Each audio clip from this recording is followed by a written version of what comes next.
time for today's WNBA Corner presented by Google. So Game 3 of the WNBA Finals shifts to Connecticut tonight as the Suns, they try to avoid elimination. Here's today's search trend. It's provided by Google. Searches for WNBA Finals ratings. They spiked 950% in the United States over the last week. Tuesday's Sky Mercury WNBA Finals Game 2, it averaged 789,000 viewers on ESPN. That makes it the league's largest audience, regular season, playoffs, all-star game, everything since the deciding Game 5 of the 2017 finals. It's all on the line tonight for the Connecticut Sun. So I want to break this down a little bit for you all at home. So to talk a little bit more about this, we have our, I was going to say WNBA analyst, but she's our everything analyst. Gold-Onwude is joining us on the show now. Roz, thank you so much for hanging with us, for educating us here.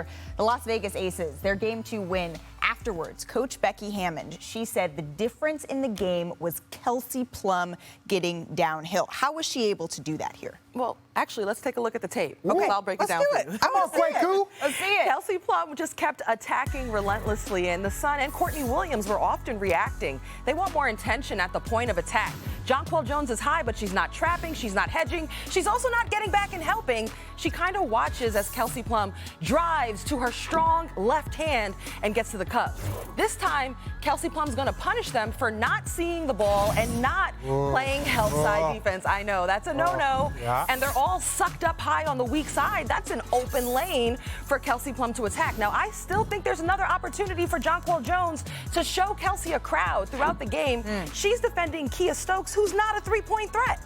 You know, you don't have to be out there glued on her. So Kelsey Plum was able to consistently beat the first line of defense, get to her strong hand, and see open lanes and no help.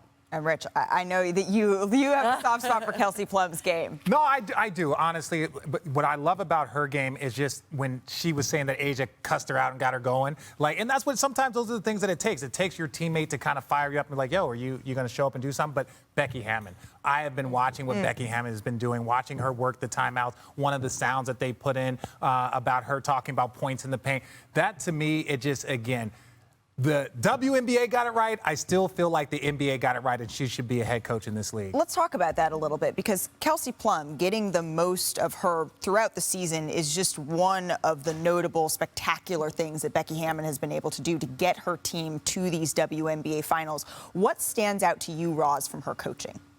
Becky Hammon feels like the right mix of X's and O's and feel for the game. Like, I actually, during the final, spoke with Asia Wilson about her, and she said Becky has relatability in the locker room as somebody who played at a high level, has been in those locker rooms as a player. She described her demeanor as black and white, no gray area, said she holds you accountable, and you want to play hard for her. And, you know, you can look at examples. Game 1 at halftime, Becky had a light into the Aces team at halftime. Now, that was a button she chose to push. That's outside of Becky's usually chill demeanor and character, but it worked. It was the right play. Then you look throughout the playoffs, how we've all been saying, what great execution of plays, especially in the clutch, end of game situations or after timeouts. And Asia Wilson told me it's Becky's composure.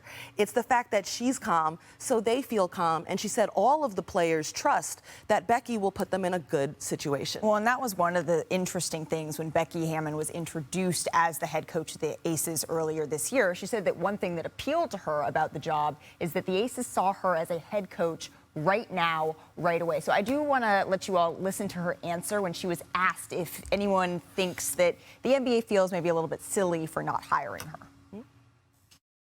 It's about putting these ladies in a position to win a championship. That's been my focus. That's why I took this job. I felt they had the talent to do it, and I felt that I could build the relationships and build a culture in the right way for us to put ourselves in a position to be able to win a championship. Like I said before, we haven't won anything yet. All we did is take care of home court. We did what we were supposed to do. But I'm used to people not picking me. I don't know if you're aware. I just do me. I just I do love me. it. I know love that's it right. so much. Well, she was playing for Liberty when I was in New York, so I got a chance to watch her play as a player. Like, I'd sit courtside, she'd be talking trash, and then then I was with her during her time in San Antonio and saw her there.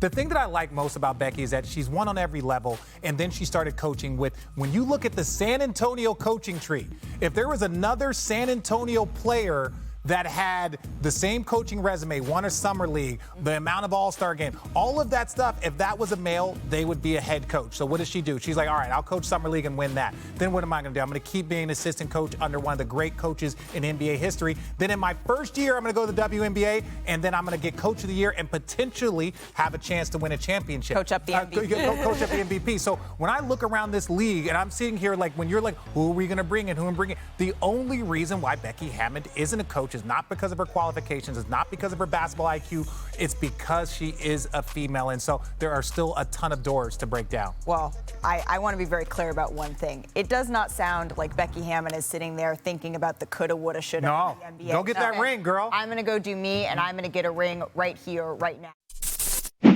Thanks for watching ESPN on YouTube. For live streaming sports and premium content, subscribe to ESPN+.